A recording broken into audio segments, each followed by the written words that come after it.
Hello dear students. In the previous class we were discussing about paints and varnishes. So in today's class, let us discuss about the varnishes. So varnishes are the transparent viscous liquids.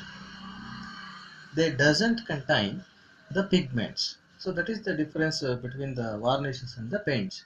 So paints contains the coloring solid substance, so that is the pigments. But in case of the varnishes, so they do not contain any color substance. So that means the varnishes do not contain pigments.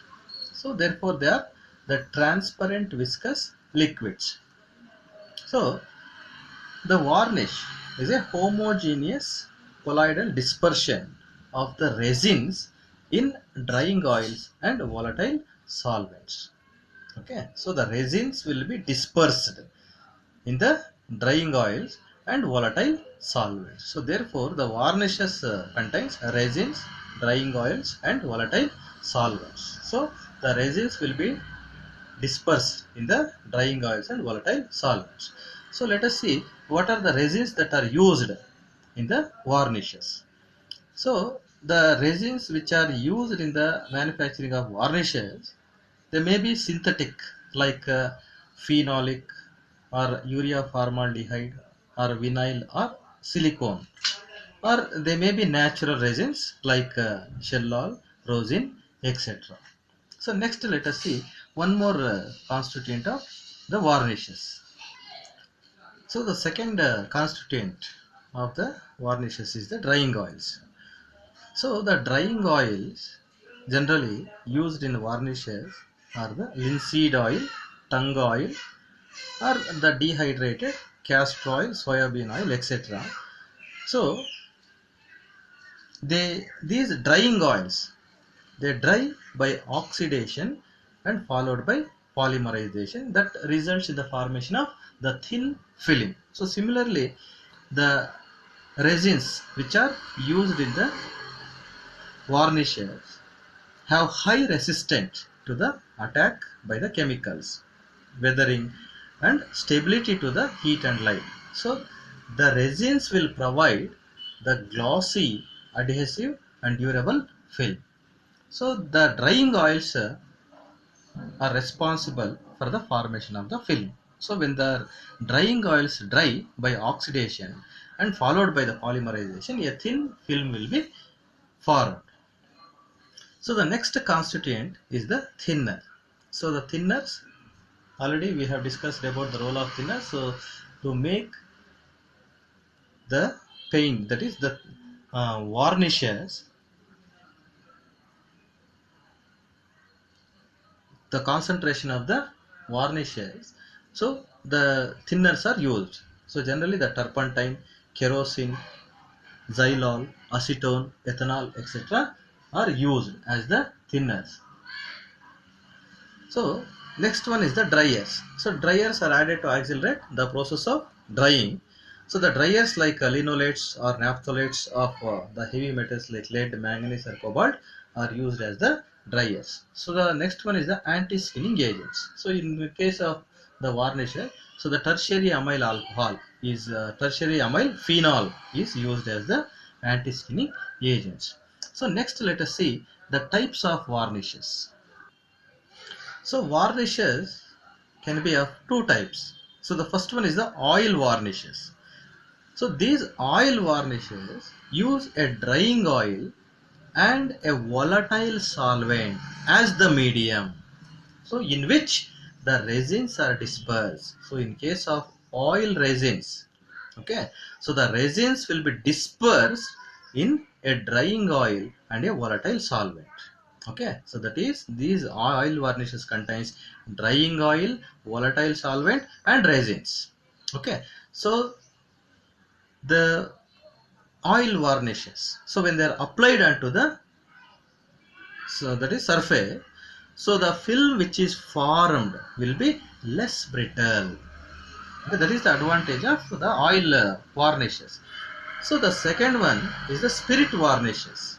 So these spirit varnishes, so they use a completely volatile solvent. as the medium in which resins are dispersed.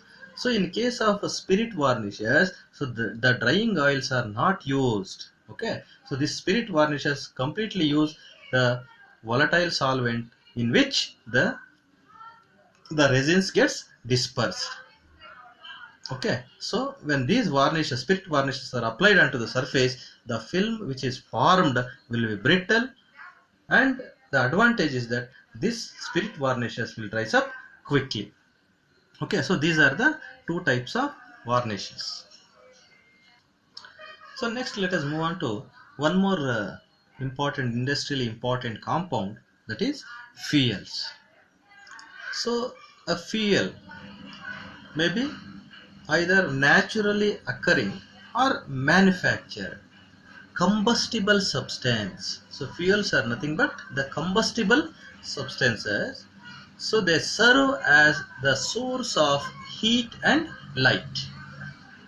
So the fuels are combustible substances which serves as the source of heat and light.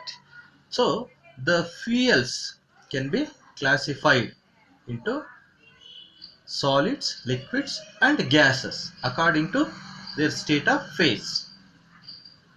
So the fuels can also be classified into natural or primary and secondary or derived fuels.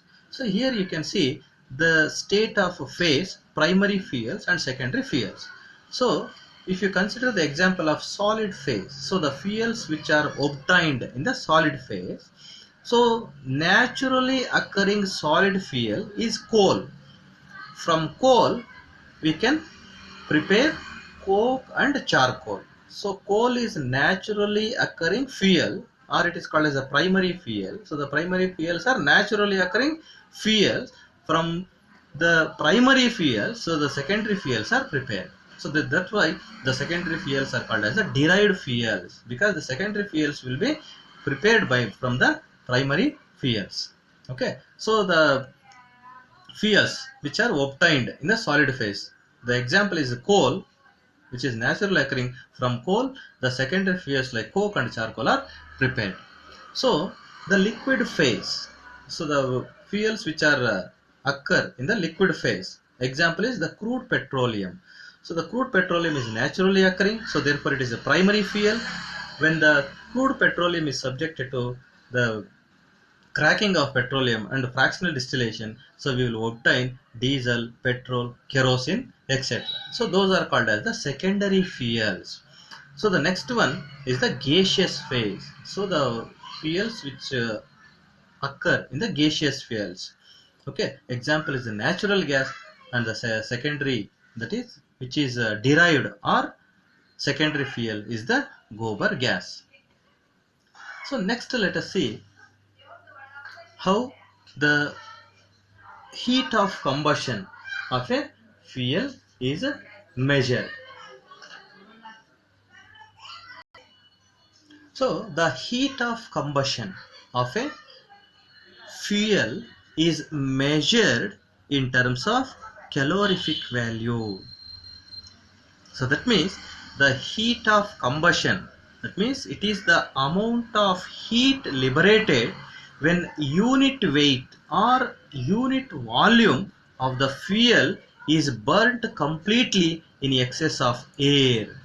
Okay, so heat of combustion is nothing but it is the amount of heat that gets liberated when the fuel is burnt completely in presence of air or oxygen. So that is called as the calorific value. So calorific value for a fuel, how we can define it means, so the calorific value of a fuel can be defined as the amount of heat liberated when unit weight. So that means if the fuel is in the solid state, so then we will use unit weight, or if the fuel is in either gaseous or liquid state, so then we will use unit volume. So the amount of heat liberated when a unit weight or unit volume of the fuel is burnt completely in excess of air is called as the calorific value of that fuel. So the calorific value, so it is expressed in the units kilojoule per cm cube. So if the fuel is in the either liquid state or gaseous state. So we will express in terms of the kilojoule per cm cube. That means the calorific value of a fuel can be expressed in kilojoule per cm cube or kilojoule per kg. So next let us see what are the characteristics of a good fuel. So the characteristics of a good fuel. So the first one is that a good fuel should possess high calorific value. That means a good fuel should liberate large amount of heat. When it is subjected to combustion, a good fuel should produce large amount of heat. So that is called as the high calorific value. So a good fuel should possess high calorific value. So the next one, the fuel should readily burn on ignition. Okay, easily it should be ignited. So the next one, the fuel should not produce the toxic gases during burning. Okay, so the fuel should not produce any toxic gases or toxic substances when it is subjected to combustion. So that is also one of the good characteristic properties of the gas, that is the good fuel. So the next one, the fuels should not leave ash after burning. A good fuel should not leave the ash after burning. So it should not produce the smoke during burning. A good fuel should not produce smoke during the burning. So next, the fuel should be easily available, and also it should be portable. So that means the fuel should be transported from one place to another place. So the fuel will become portable. So when it occupies a small volume and space, so then the fuel can be easily transported from one place to another place. That means that a good fuel should be portable. It should be transported from one place to another place. And one more important characteristic of good fuel is that the fuel should be economical. It should be cheap. Okay, so these are the characteristic of a good fuel. So next let us discuss about the determination of calorific value of a fuel by bomb calorimeter. So the determination of calorific value, so that means now we have to determine the amount of heat that is liberated when a fuel is burnt completely in presence of air or oxygen. So this determination of a calorific value of a fuel can be done by using the bomb calorimeter. So this is the arrangement which is used to determine the calorific value of a fuel. So here you can see, so this is called as the bomb. So this part is called as the bomb. So the bomb is made up of strong cylindrical steel vessel. Okay, so this bomb, it is made up of steel vessel, thick steel vessel, in which inside this bomb we will going to burn the fuel whose calorific value has to be determined. So this bomb is provided, here you can see this bomb is provided with a airtight screw lid and an outlet, okay, valve for the oxygen. So this bomb is provided with an outlet to for the supply of oxygen.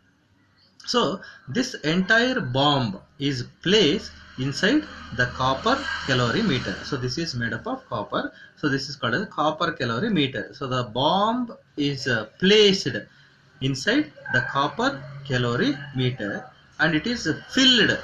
So this copper calorimeter is filled with a definite mass of water. So this is water. So the copper calorimeter has been filled with a definite mass of water. So this copper calorimeter is provided with a thermometer. Here you can observe the thermometer and a stirrer.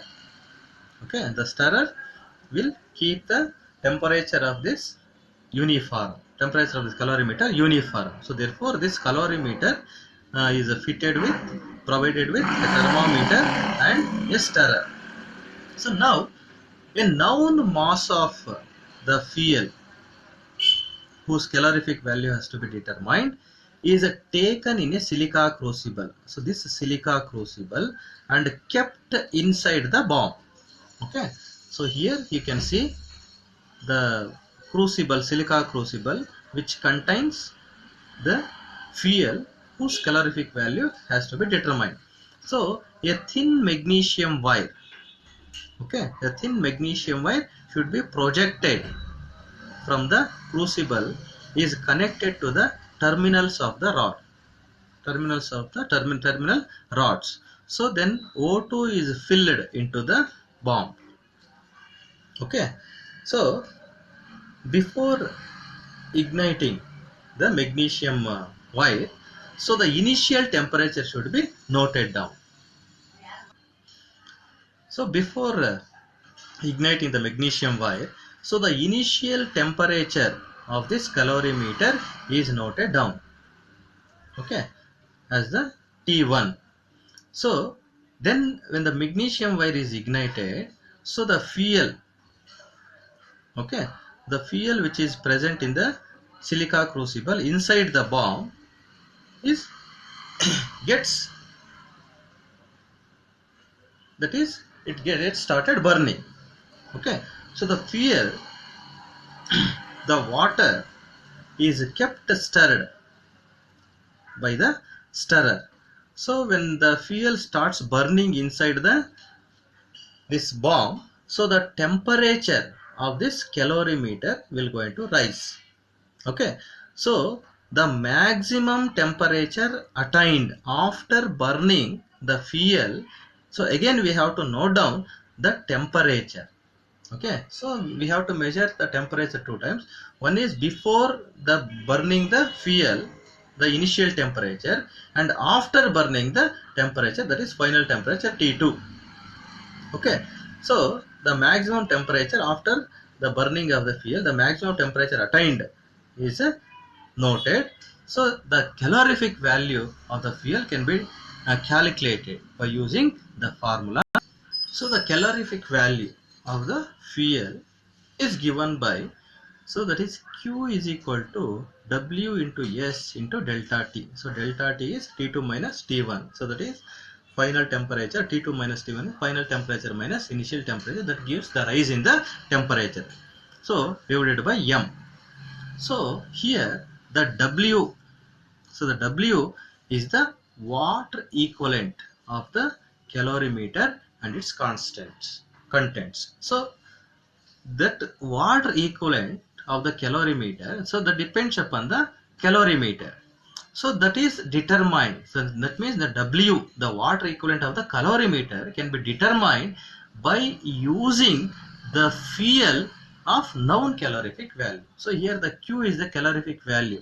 So the W is calculated for a calorimeter. So by knowing the calorific value of a fuel.